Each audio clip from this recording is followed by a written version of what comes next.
So in this lesson discusses the concept of demand in economics, and I'll begin by giving us a definition of what we mean by the word demand in economics. And see, this describes a consumer's desire to purchase goods and services and their willingness to pay for the goods and services at a specific price.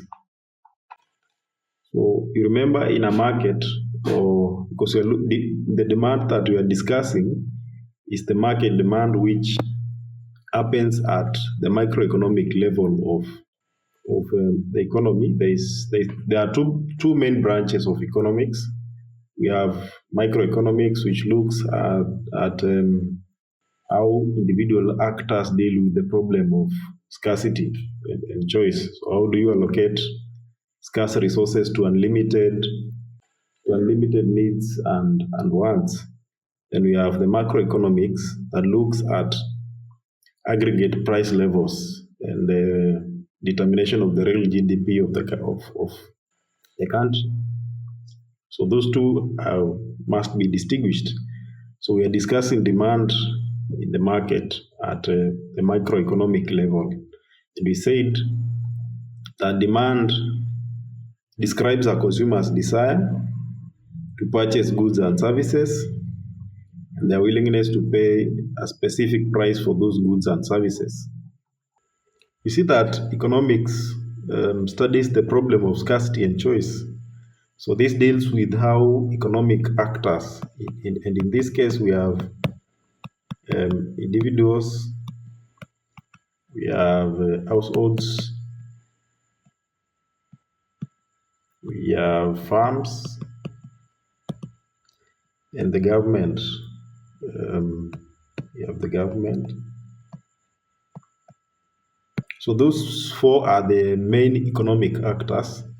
So we look at how these main economic actors, as we said, deal with the problem of scarcity. And in this case, if we have scarce resources, how do we make the decision on how to allocate these scarce resources to satisfy our unlimited needs and unlimited wants? So we are taking the market, for example, and of course, the market is made up, or is the market where we buy goods and services. So on one side in the market, we have goods and we have services. But for these goods and services to be available to us, they have to be produced. And then we do not get them for free. So production is also costing us some cost.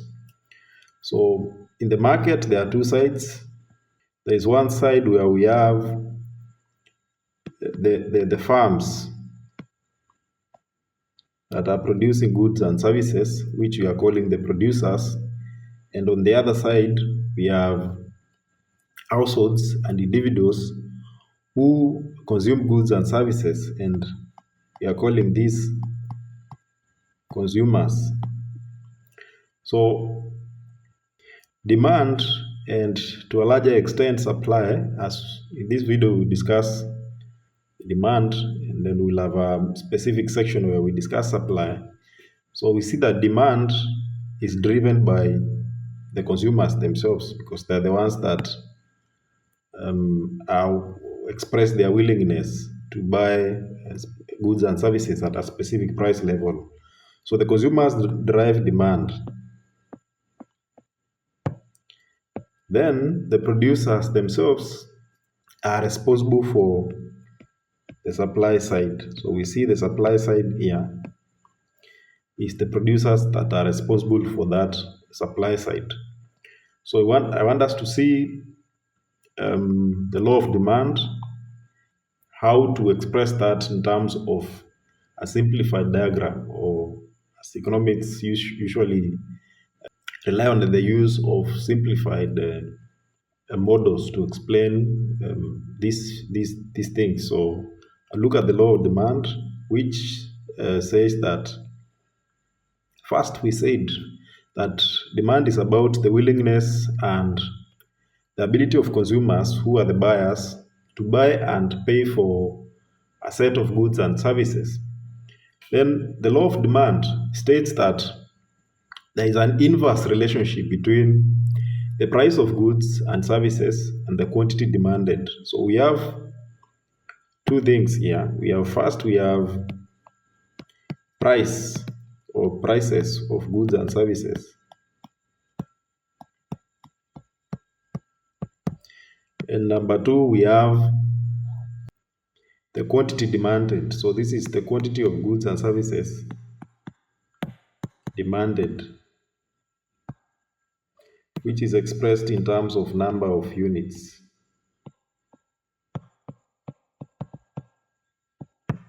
Number of units. So the law of demand says that there is an inverse relationship between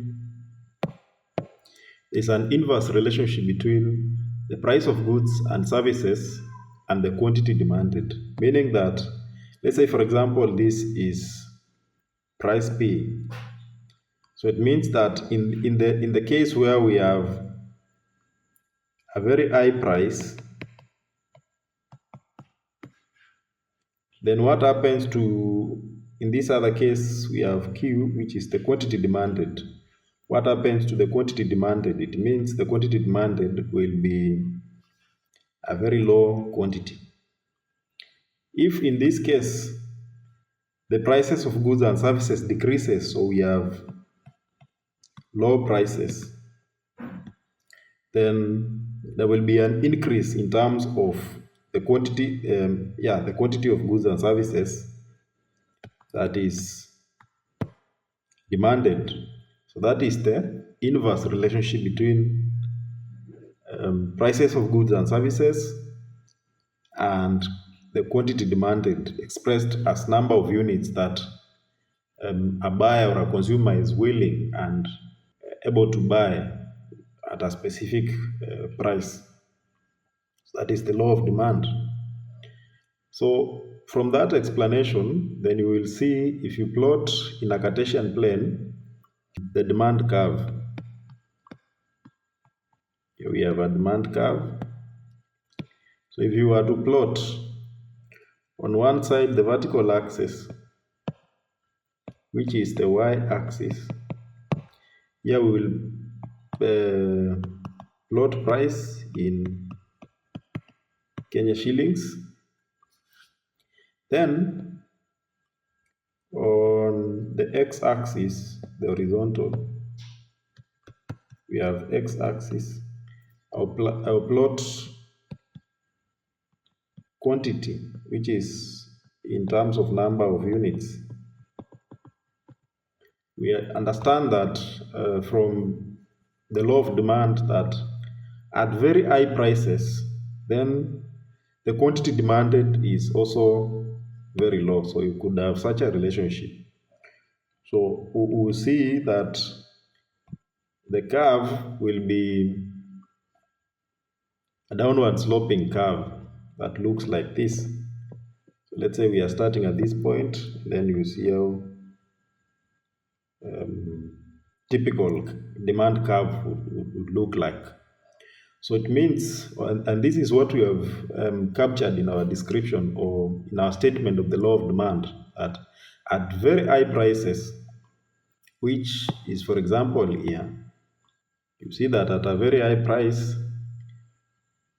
that this is maybe price P1, quantity demanded is Q1. When this price goes very low, you see that a price drop leads to an increase in the number of units that are demanded, that is quantity demanded. So that is the basic, the most simplified representation of the law of demand in a curve. Moving on to looking at this specific demand curve that we have plotted here. So the downward sloping shape of this curve can be explained by three things. And I'll give you a list of those things, then we'll get to the specific discussions of how these factors explain or contribute to the downward sloping shape of the demand curve. And one of these factors is the substitution effect. So here we have substitution effect. It is also influenced by income effect. And the last factor is the law of diminishing marginal utility. So here we have law of diminishing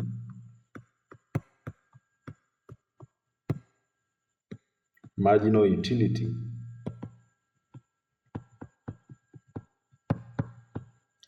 So let's go to discussing these three factors and how they contribute to the downward sloping shape of the demand curve. And I'll start with the substitution effect.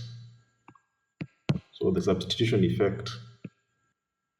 Substitution is borrowed from the word substitute, which in this case refers to the fact that a specific good, let's say the demand curve that we had plotted, this one, let's say this was a demand curve for good X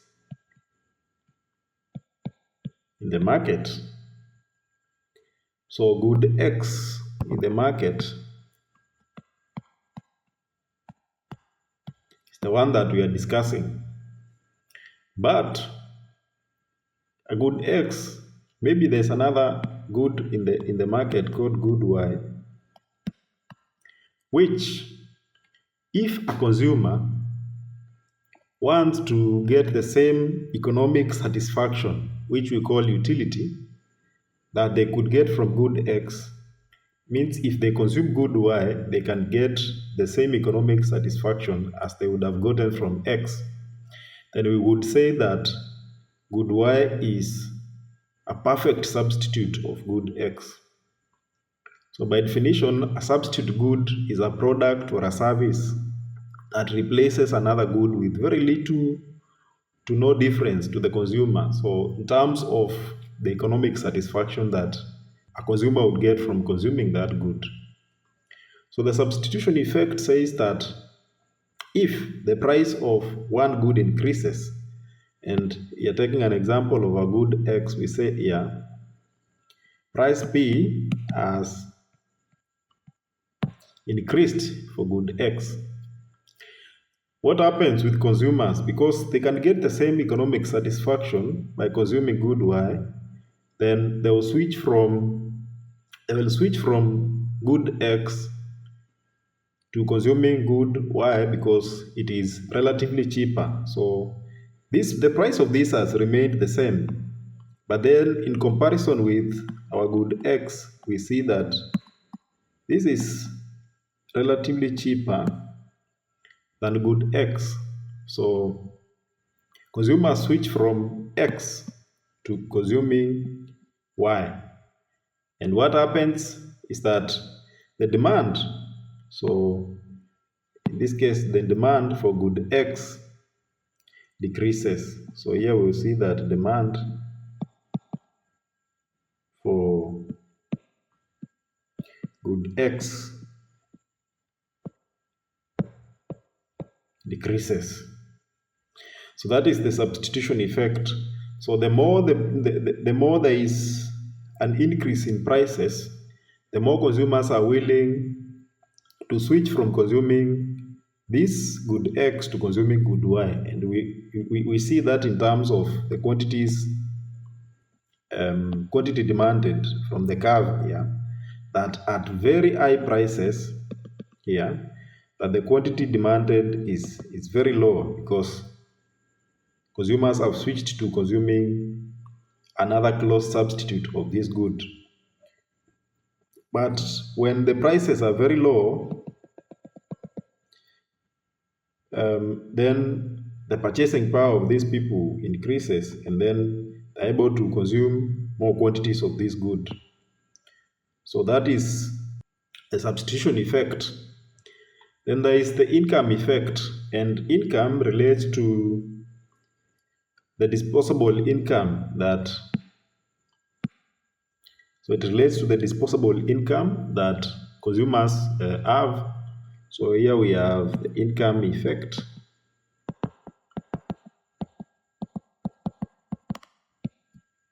So in terms of the income effect, so this describes the change in the quantity of goods and services that are demanded by consumers when their income changes. So either there is an increase in income or a decrease in income. There can be three things or a stagnation. Stagnation would mean things have not changed. There has not been an increase or a decrease. So the net effect is a zero effect. But if you look at an increase in income, you see an increase in income affects, or even a decrease in income affects a consumer's purchasing power.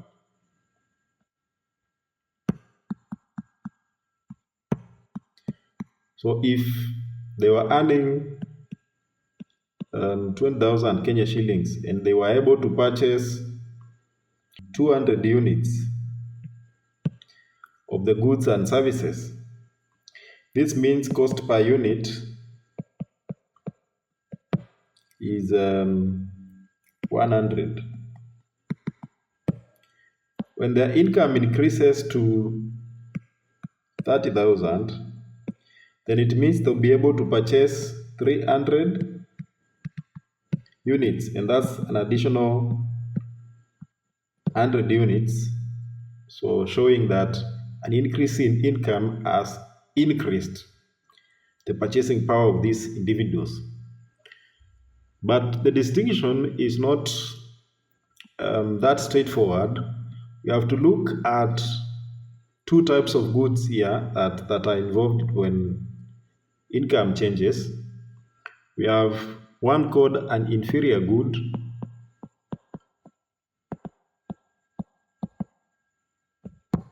and the other one is a normal good.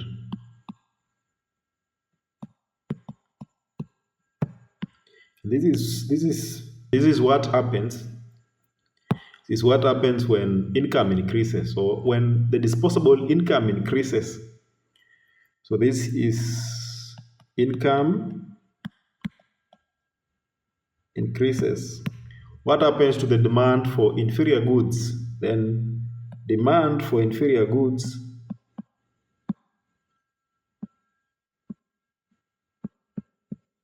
decreases. So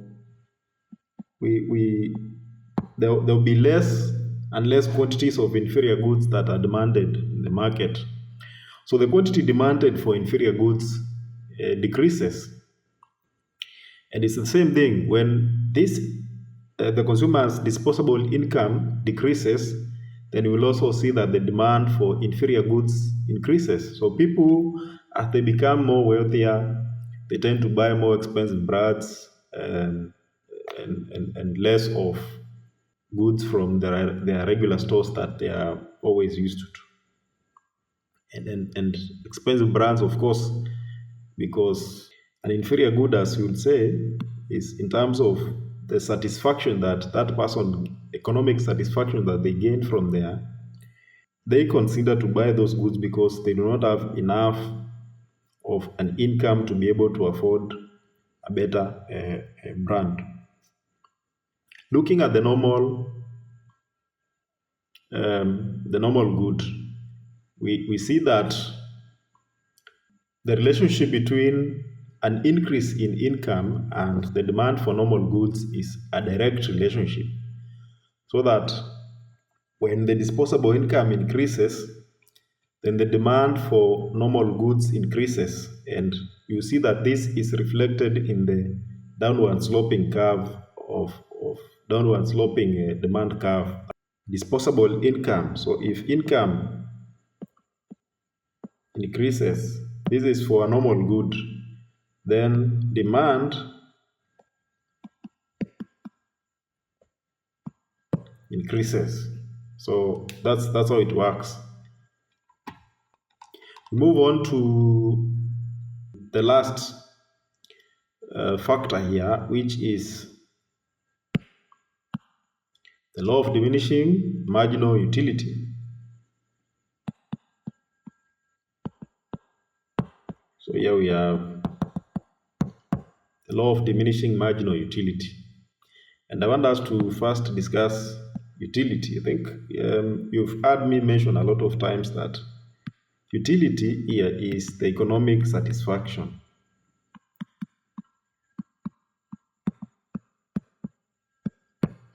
So utility is the economic satisfaction that is derived from the consumption of a good or a service.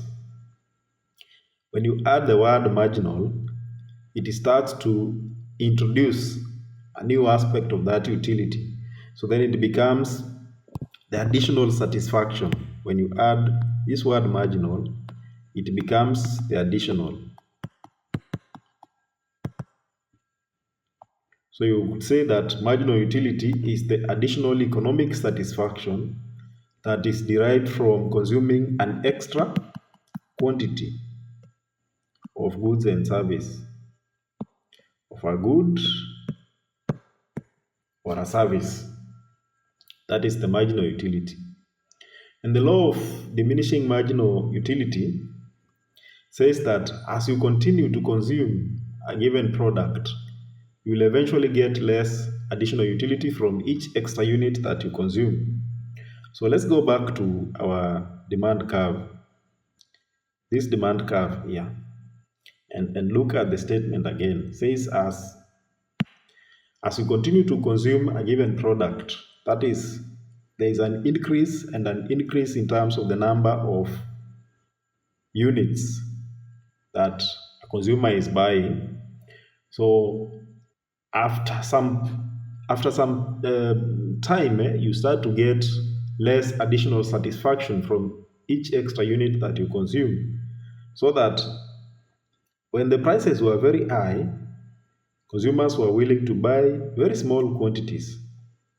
But then as the prices go down, then we see the quantity demanded keeps on increasing.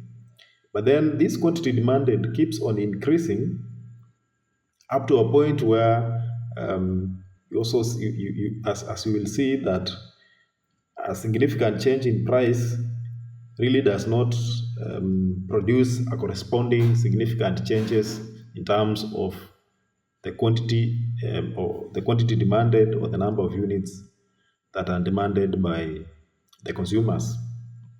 And that's a short introduction into demand, an explanation of the law of demand and the factors that cause or that can be attributable to the downward sloping shape of the demand curve.